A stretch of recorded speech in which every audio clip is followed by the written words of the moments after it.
হ্যাঁ সাব্বির, এই দেখ, আমি এখান থেকে গ্রাউন্ড নিয়ে নিলাম। গ্রাউন্ড তো যে কোনো জায়গাতে নিতে পারবি গ্রাউন্ড। এরপর 12 ভোল্ট বাইর করবি। 12 ভোল্ট মনে কর এই সার্কিটের থেকে যদি 12 ভোল্টটা নেস তাহলে তোর জন্য সুবিধা। ঠিক আছে, এই 12 ভোল্টটা এখান থেকে নিবি। যে আমি এখান থেকে লইছি 12 ভোল্ট, এখানে 12 ভোল্ট আছে, কিন্তু এনও 12 ভোল্টটা চাইতে হলে কী করতে হবো? টিভিটারে আগে অন করতে হবো। এই অফ মনে কর আমি এই যে টিভিটারে অনকার লাইন দিলাম, এই যে লাইন দিলাম, টিভি লাইন দিয়ে দিছি, কিন্তু টিভি লাইন দেওয়ার পর লাল লাইট জ্বলে রয়েছে, কিন্তু এখানে কিন্তু 12 ভোল্ট তারপরও পাইতি না। এই জায়গার মধ্যে 12 ভোল্ট পাইতি না।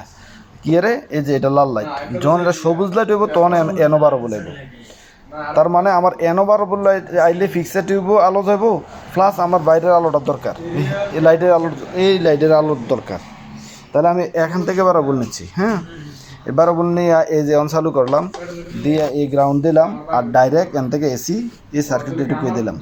ঢুকিয়ে দেওয়ার পরে এখান থেকে 2টা তার যাইব এই যে লাইটের গোড়ার মধ্যে আমি দিয়ে দিলাম। এটার মধ্যে একটা পজিটিভ একটা নেগেটিভ এনে দিয়ে দিলাম এই লাইটের গোড়া। হ্যাঁ ঠিক আছে, এমন মনে কর ফিটিং শেষ, আমার লাগানো শেষ। এবার আমি টিভিটা চালু করলাম। এই যে লাল লাইট আছে, এখন এটাতে আমি সবুজ লাইট করতে পারি। এই যেমন সবুজ লাইট করলাম, সবুজ লাইট করার সাথে সাথে টিভিও জ্বলবো, টিভিও চালু হইব, লাইটটাও জ্বলবো। দেখিস এই যে টিভিও জ্বলছে আর লাইটটাও জ্বলে গেছে, কিন্তু লাল লাইট থাকা অবস্থায় জ্বলে নাই। আর এই যে এইটার কারণে, এই যে এই সুইচটার কারণে।